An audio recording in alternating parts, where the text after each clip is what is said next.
comecei a investir quando tinha 11 anos. Eu apenas hesitei até os 7, 8 e 9 anos. Então, infelizmente, não comecei até os 11 anos. Mas eu comprei minha primeira ação quando tinha 11 anos. E então experimentei uma série de coisas. O timing das ações, gráficos, e fiz todas essas coisas malucas. Foi muito divertido. Sem lucro, mas muito divertido. E eu fiz isso até os 19 anos.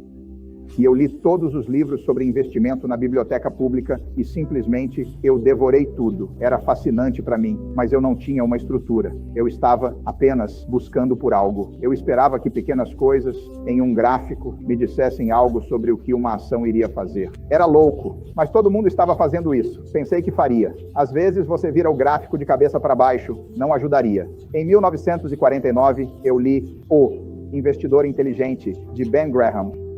Eu nunca tinha ouvido falar deles até então, e na verdade, há apenas 2 capítulos naquele livro que são a chave para isso, mas eles estabeleceram minha estrutura filosófica para investir, de 3 maneiras. Eles são tão básicos e tão simples que é difícil entender como podem ser tão importantes, mas os 10 mandamentos são simples. O primeiro é que uma ação é parte de um negócio. Você não pode pensar em uma ação como algo diferente. Você avalia um negócio e divide pelo número de ações em circulação. Mas o que você precisa considerar é que tipo de negócio você está entrando. Quais são suas características econômicas? Quem são seus concorrentes? Como é a gestão?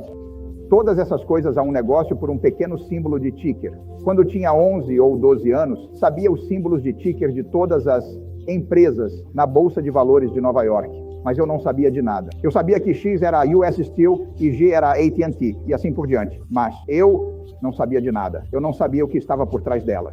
Então eu tive que começar a olhar para esses pequenos símbolos ou esses pequenos nomes no jornal como negócios e decidir como você avalia um negócio, o que conta.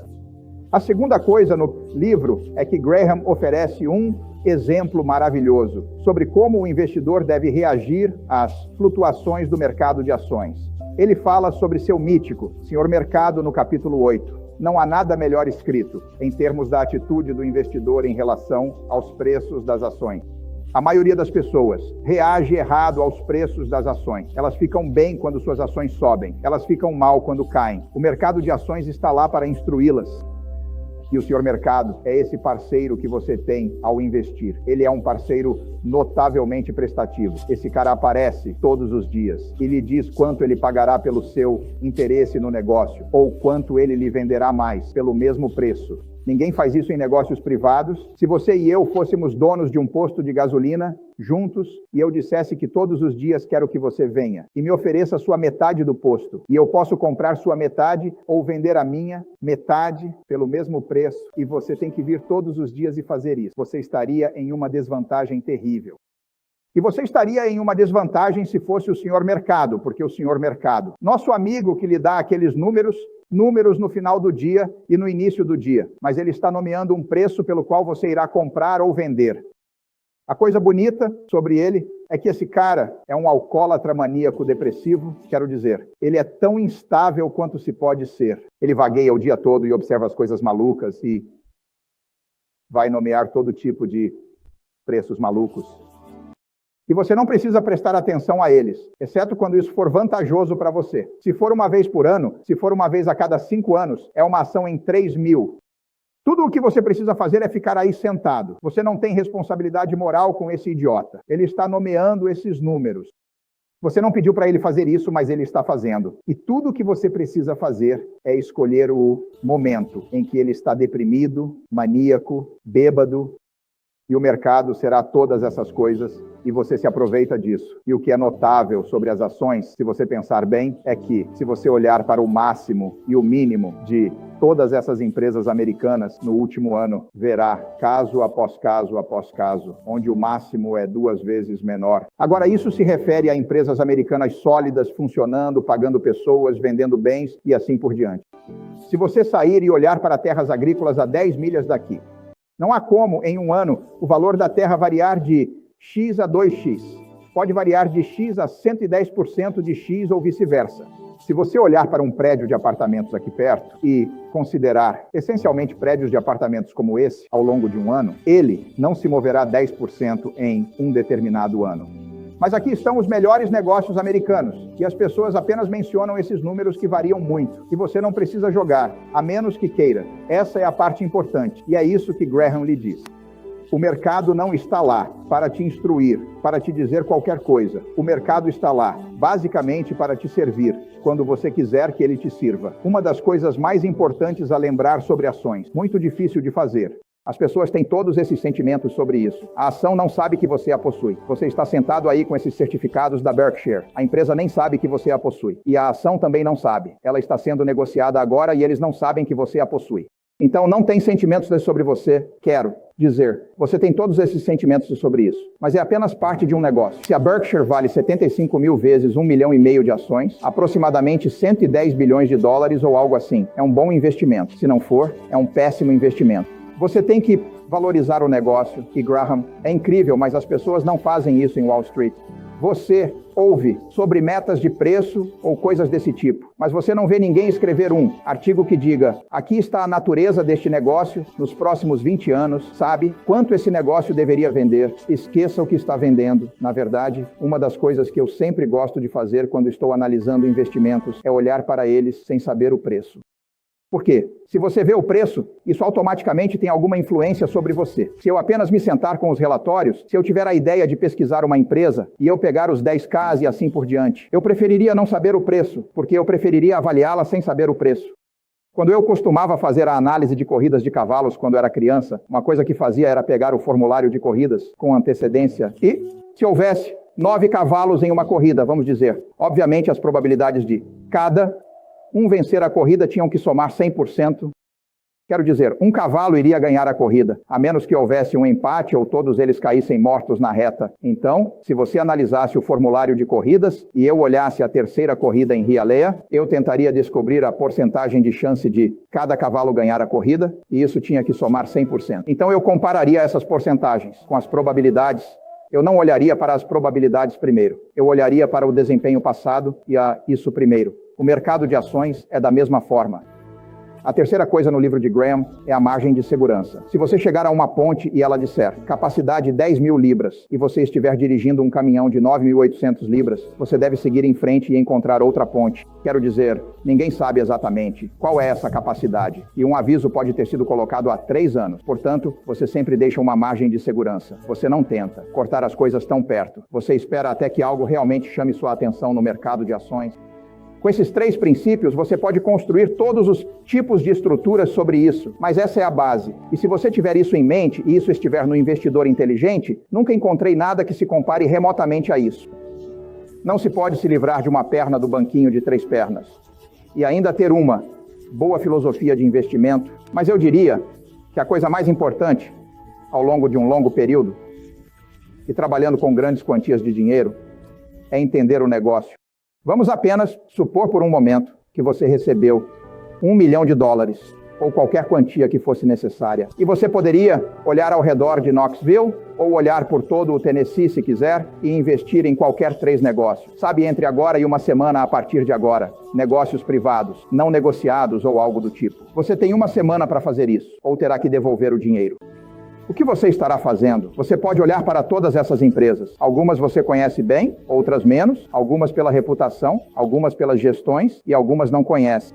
Você conhece a situação competitiva deles. O que você estará pensando durante esse período de 7 dias? Como você realmente estará filtrando essas empresas?